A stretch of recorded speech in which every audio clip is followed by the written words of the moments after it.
Meu irmão amado, meu irmão querido, que a paz do Senhor Jesus Cristo derrame-se sobre todos nós e que queiramos estar sob o manto da bem-aventurada Virgem Maria, Mãe de Deus, Mãe dos homens, aquela que poderosamente foi envolvida pelo Espírito Santo. Aquela que deixou-se conduzir por Deus, aquela que permitiu que o Espírito Santo operasse em sua vida grandes coisas.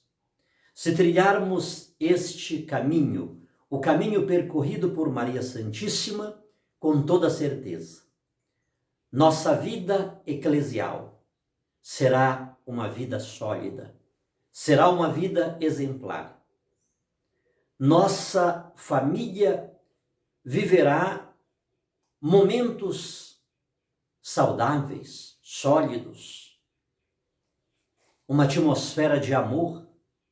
O nosso local de trabalho também será um local permeado do Espírito Santo, do amor, o amor que tudo crê, tudo suporta, tudo espera. Então, não custa e não é demais falar sobre Maria Santíssima, porque ela é a mulher envolvida na Santíssima Trindade. Hoje, a igreja celebra uma figura extraordinária, Santo Agostinho, bispo e doutor da igreja. E quando olhamos a liturgia deste dia, precisamos ficar alerta, precisamos dar muita atenção àquilo que a igreja hoje nos está dizendo, amanhã, depois. Até porque justamente hoje, quando estamos fazendo memória de Santo Agostinho, bispo e doutor da igreja, há uma sincronia, há uma advertência, há um conselho para os líderes religiosos. Geralmente a tendência do líder religioso é sempre falar para os outros, né? Olhar para os outros. Mas não é bem assim. Hoje, sobretudo, estamos diante de uma liturgia que fala com o pregador, que fala com o padre, com o bispo, com o diácono, com o religioso, a religiosa, o leigo.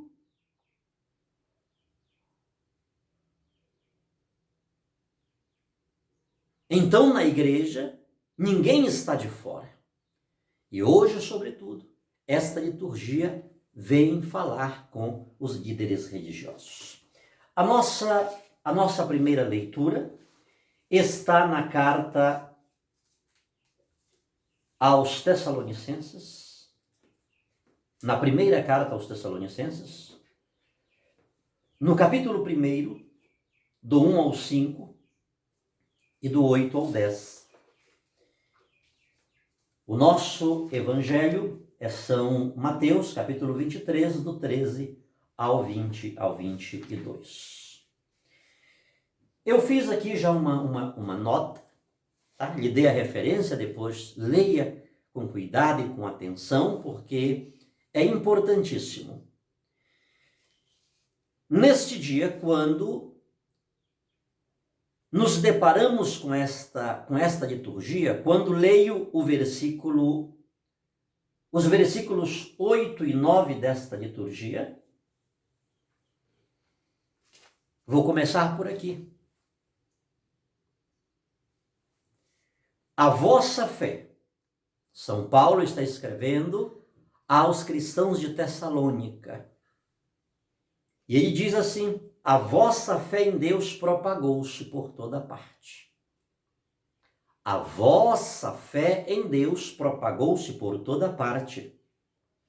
Assim, nós já nem precisamos falar.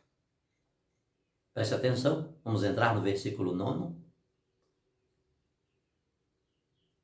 Pois as pessoas mesmas contam como vós nos acolhestes e como vos convertestes, abandonando os falsos deuses para servir ao Deus vivo e verdadeiro. Ontem, de madrugada, eu estava olhando aqui essa liturgia e parece que o tema da idolatria está nos acompanhando. Ele insiste em nos acompanhar.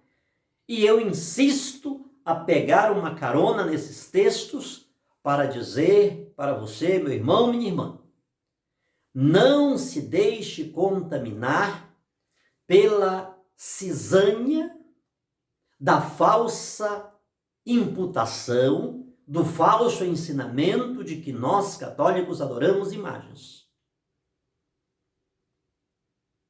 Mais uma vez, por exemplo, existem traduções da Bíblia que está dizendo abandonando os falsos ídolos, abandonando os falsos deuses.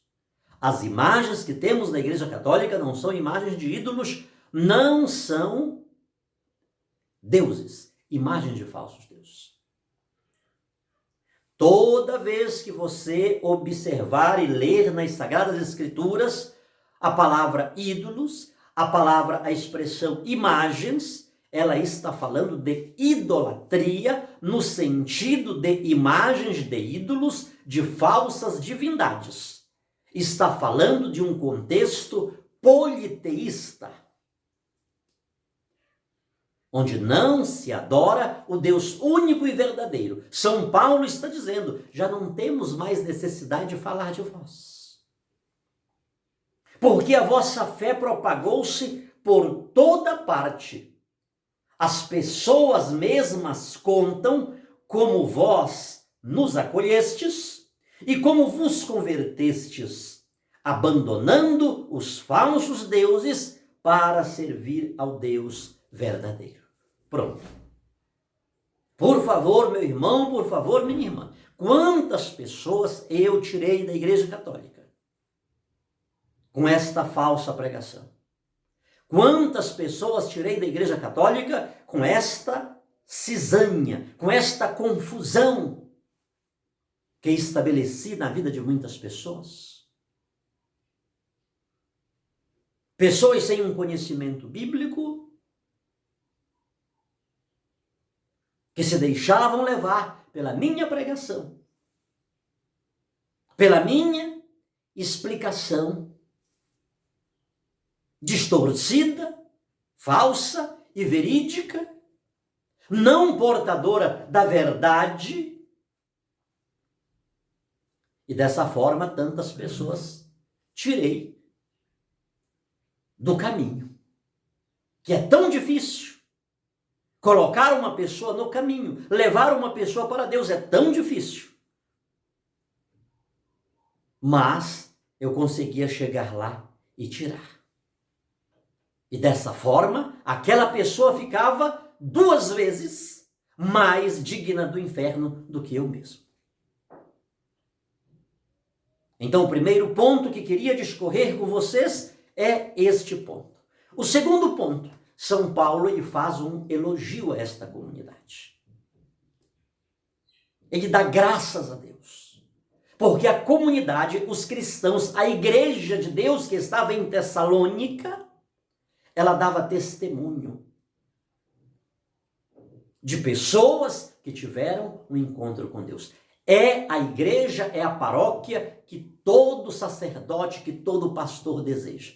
A igreja de Tessalônica. Eles não viviam apenas na teoria. Eles eram cheios do Espírito Santo. Aquela igreja era repleta do Espírito Santo. Mas a vida deles não era uma vida estática. Não era uma vida flutuando. Era uma vida concreta. Eles agiam concretamente. Não é à toa que este elogio emerge dos lábios de São Paulo a respeito daquela comunidade. Porque, de fato, eles tiveram um encontro com Jesus Cristo. Viu o texto? Como nos recebestes? Jesus diz: quem vos recebe, a mim recebe.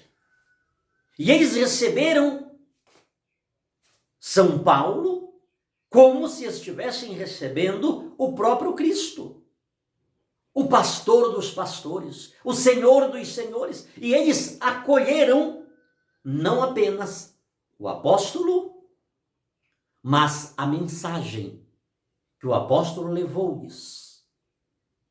E aquela palavra produziu frutos, aquela semente caiu numa boa terra e eles deram abundantes frutos.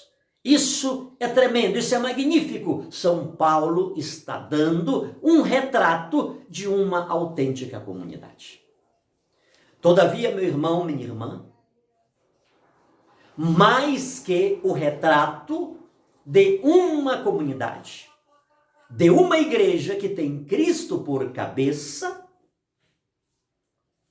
esta liturgia, esta palavra da primeira carta aos Tessalonicenses está falando do pastor, dos pastores daquela igreja. Aqui tem, repito-me, o retrato de uma igreja invejável. Uma igreja que todo líder gostaria de ter, só que, mais que a igreja, a comunidade em si, este texto está falando dos pastores que aquela igreja teve. E isto é muito interessante, porque aqui no final do versículo 5, lemos: sabeis, Paulo, Silvano e Timóteo, a igreja dos Tessalonicenses. No final do versículo 5 do capítulo 1, ele está dizendo: sabeis de que maneira procedemos entre vós para o vosso bem. Ah, quem não quer um líder assim? Ele está colocando o seu juízo pessoal na mão da comunidade. Vós sabeis, vós sois testemunhas, vocês podem falar de como nos comportamos diante de vós, para o vosso bem. Isso é bonito, queridos. Quando um líder cristão comporta-se desta forma, para o bem da comunidade, para o bem do rebanho, com toda certeza, esse rebanho cresce, esse rebanho é fortalecido porque ele tem um exemplo à sua frente, que é o próprio Cristo, na pessoa daquele líder. Acabei de dizer: quem vos recebe, a mim recebe. São Paulo chega a dizer: sejais meus imitadores, como eu de Cristo o fui. E sou. Entende, amados? Então aquela igreja que estava em Tessalônica era o fiel retrato daqueles líderes que a pastorearam, que pregaram, que lá estiveram, que lá fizeram missão, que lá ensinaram, que lá mostraram o caminho de Jesus Cristo. Hoje, quando celebramos, fazemos memória de Santo Agostinho, bispo e doutor da igreja. Ele foi de tudo. Filósofo, catequista, pregador, enfim. As vocações concentraram-se na vida dele. O que ele fez pela unidade da igreja. O que ele fez pela igreja. O que ele fez para que a hierarquia da igreja fosse uma hierarquia sólida, unida. Para que o corpo de Cristo pudesse ser de fato um corpo e não um corpo fragmentado. É impossível hoje estudarmos teologia sem passar por Santo Agostinho.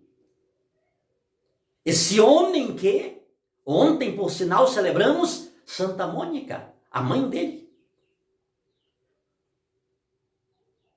Este homem que termina santo, mas que começa um grande pecador. Durante anos,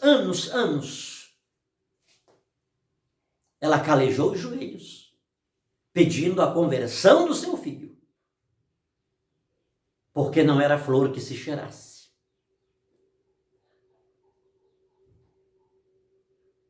Um dia Santo Ambrósio disse-lhe: é impossível. Acalma o teu coração, mulher. Acalma o teu coração, porque é impossível que se perca um filho de tantas lágrimas. Foram anos. Esse Agostinho que hoje celebramos, a primeira parte da vida dele não é possível celebrar. Todavia, ele teve um encontro com Jesus, e esse encontro que ele teve com Jesus fez com que ele fosse um pastor semelhante São Paulo.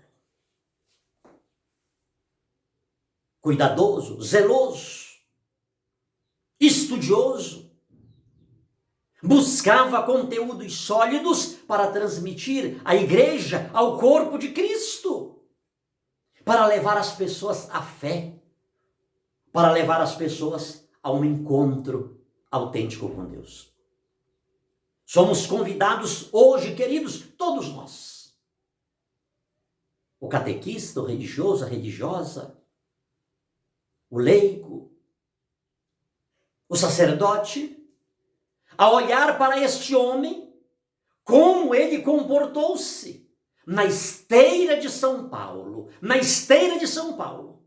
Ele conhecia muito bem este texto que hoje a liturgia se nos está propondo. A igreja de Tessalônica era fruto e produto de uma liderança sólida, que podia colocar a sua reputação na análise da comunidade. Vós sabeis como nos comportamos diante de vós para o vosso bem. O evangelho de hoje vem falar o contrário. Se nesta primeira leitura temos elogios aos bons líderes, aos bons pastores, aos bons sacerdotes, o evangelho de hoje, ele está repleto de uma série de ais ditas pelo próprio Cristo aos doutores da lei. Santo Agostinho, bispo e doutor, ele está na contramão, ele é paradoxal àqueles doutores da lei do tempo de Jesus Cristo, para os quais Jesus precisou fazer uma reprimenda séria. Ai de vós, ai de vós, ai de vós, ai de vós. E eu coloquei aqui, depois leia, por favor, tá? Para você não perder a primeira leitura, primeira aos Tessalonicenses, do 1 ao 5 e do 8 ao 10. E no nosso evangelho, nós temos São Mateus, capítulo 23, do 13 ao 22. Nesta oportunidade, só para você ter uma noção, ai de vós, mestres da lei e fariseus hipócritas. O evangelho é a contramão da primeira leitura. Ali nós temos bons pastores. Ali temos bons presbíteros. Ali temos bons líderes. Ali temos homens espelhados no bom pastor Jesus Cristo, o mestre por excelência. Mas no evangelho nós temos o antônimo, o contrário, o lado negativo, o lado obscuro daqueles que são lobos travestidos de pastores. Ai de vós, mestres da lei e fariseus hipócritas. Depois você lê o texto todo, do 23, do 13 ao 22. E eu anotei aqui algumas características dos maus pastores. Repito-me, meu irmão e minha irmã, estamos diante de uma advertência aos líderes religiosos. Líderes que não produzem uma comunidade, uma igreja como a de Tessalônica, que merece elogios. Por que hoje não se pode fazer elogios à comunidade?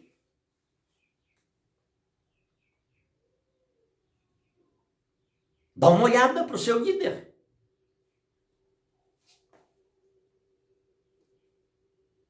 Veja se ele está buscando. São Paulo vai dizer: como nos comportamos diante de vós para o vosso bem. Ele está preocupado com o seu bem. Ele quer estar bem na foto. Vejam como nos comportamos. Vós sois testemunhas de como nos comportamos diante de vós, no meio de vós, para o vosso bem. Eles, de fato, não eram mercenários. Eles eram pastores mesmos. Eram líderes mesmos, inspirados e forjados na vida do arquipastor, do sumo pastor Jesus Cristo. Eu coloquei aqui 4, 5 características do falso líder. Ele é hipócrita. É o que Jesus está dizendo aqui. Foi eu peguei aqui e depois você pode subtrair, pode aumentar, pode multiplicar, que tem muita coisa aqui neste texto. O falso líder, aquela igreja que não é digna de elogios, não é digna de ações de graças, como São Paulo, Silvano e Timóteo faziam ações de graças pelaquela comunidade. É geralmente porque o seu líder é um líder hipócrita. Ele é falso, ele é dissimulado, ele é fingido.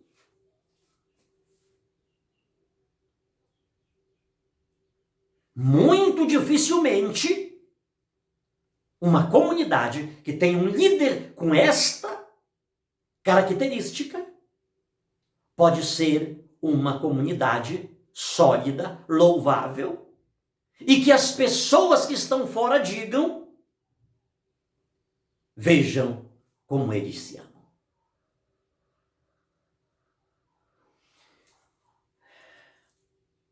O segundo ponto de um líder negativo: ele fecha a porta do reino dos céus. Enquanto São Paulo abriu a porta do reino dos céus para aqueles cristãos de Tessalônica, o falso líder, ele fecha a porta do reino dos céus. Inclusive, ele não entra. Ele é um falso líder. Ele não entra e ele não deixa entrar aqueles que querem entrar. Há muitas pessoas nas comunidades que querem entrar,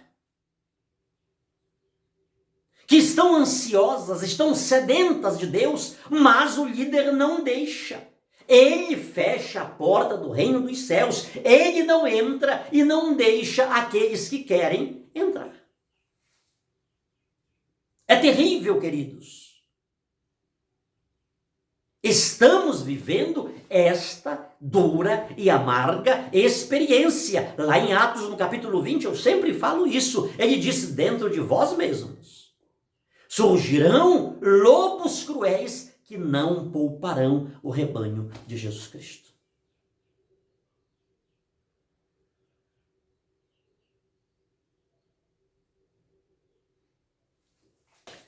Terceira característica de um falso líder, de um falso pastor: eles fazem dos convertidos merecedores do inferno 2 vezes mais que eles.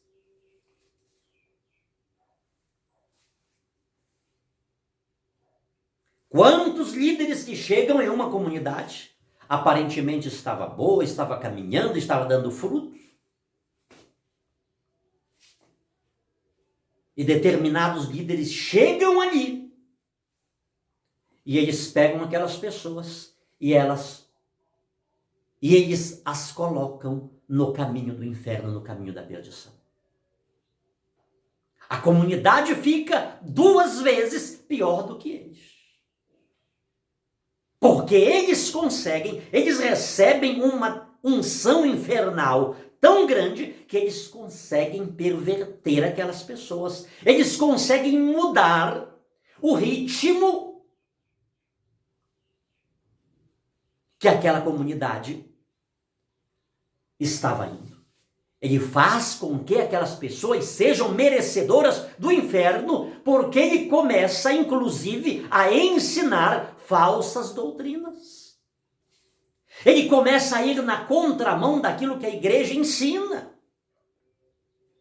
Daquilo que Santo Agostinho lutou na esteira de São Paulo para ensinar para a igreja. Vamos fazer assim, deste jeito. Ele chega lá e diz, não, vamos mudar isso aqui tudo. Porque ele se transforma em um portador de falso ensinamento, de falsa doutrina. Aquelas pessoas agora, elas estão sendo merecedoras do inferno, porque estão sendo conduzidas por um falso pastor. Quarto ponto. Ele é um guia cego e insensato.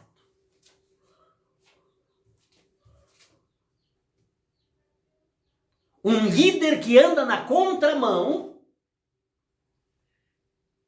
da primeira leitura do que Paulo, Silvano e Timóteo foram para os Tessalonicenses, ele é um guia cego e insensato. Você lembra das virgens insensatas? Uma pessoa cega, ela cai no buraco. Uma pessoa cega, ela não pode guiar outra pessoa.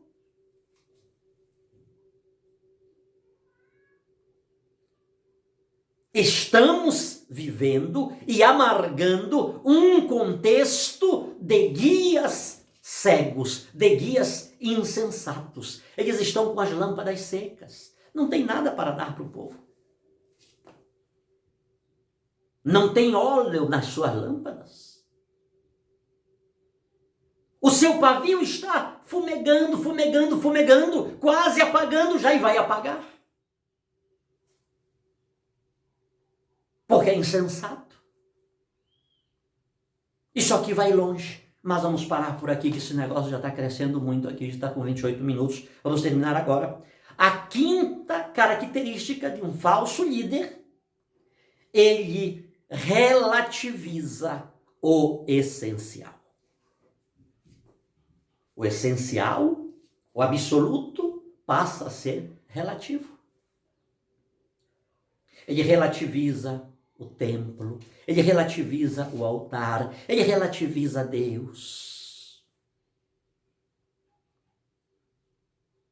É isso que estamos vivendo, queridos. É isso que estamos vivendo. Uma relativização, uma dessacralização. Um falso líder, ele tira Deus. Não que ele possa fazer isso. Deus vai continuar supremo, absoluto, onipotente, onisciente, onipresente. Ele é Deus. Mas enquanto uma comunidade que precisa do líder humano, ele pode perverter, ele pode inverter a razão, o sentido absoluto das coisas. E tudo é relativizado. Tudo é relativizado. Inclusive, o culto pode ser celebrado de qualquer jeito, de qualquer maneira. Tanto faz como tanto fez. Ele não se importa mais com a pureza, com a decência, com a ordem. Não, para lá. Qualquer jeito é qualquer jeito. Qualquer jeito está bom. Ele mesmo não tem mais zelo pelas coisas de Deus. Porque aquilo que é absoluto, aquilo que é sagrado, aquilo que é essencial, é relativizado. Ele deixa de ser centro para ser uma periferia da pior qualidade. Ele relativiza. O que é absoluto é aquilo que vai trazer o seu bem. Não o bem da comunidade. Não a honra de Deus, não a glória de Deus. Como vocês nos receberam, como vocês se converteram, como vocês abandonaram os ídolos para servir ao Deus vivo, único e verdadeiro. Este é o ideal. Este é o ideal. Mas a relativização do sagrado, do absoluto, faz com que eu seja o grande beneficiado. Eu não quero saber do altar. Eu quero a oferta que está sobre o altar. O altar não interessa. Qualquer jeito, de qualquer maneira. Agora, aquilo que se coloca sobre o altar, isso tem importância. Porque isso vai me beneficiar. Em síntese, um líder desta qualidade está colocando os fiéis, tornando os fiéis merecedores do inferno. Que neste dia possamos, todos nós, fazer uma reflexão, uma profunda interiorização e deixar que o Espírito Santo que conduziu São Paulo, que elogiou aquela comunidade, porque tornou-se o reflexo dele, que nós possamos olhar para cada um de nós e ver o que estamos fazendo, como estamos nos comportando, como tem sido a nossa atitude, em qual grupo nós estamos, no grupo de 1 Tessalonicenses ou no grupo de São Mateus, onde Jesus diz, ai de vós, ai de vós, ai de vós. Que desça sobre todos nós, pela intercessão de Santa Mônica, aquela mulher incansável que por 30 anos rezou pela conversão de seu filho, e as suas orações não foram em vão. Ou seja, aquelas palavras de Santo Ambrósio, é impossível que se perca um filho de tantas lágrimas. Ele converteu-se, ele teve um encontro com Jesus. E não só teve um encontro com Cristo, como tornou-se bispo e doutor da igreja. Diferente daqueles doutores para os quais Jesus disse, ai de vós. Espelhemo-nos em São Paulo, em Timóteo, em Silvano, em Santo Agostinho, e que pela intercessão desses gigantes da fé, possamos nós também viver um encontro profundo, digno com o nosso Deus e com a sua igreja. Sobre todos nós, a bênção desse Deus Todo-Poderoso, que é Pai, Filho e Espírito Santo. Amém. Amém.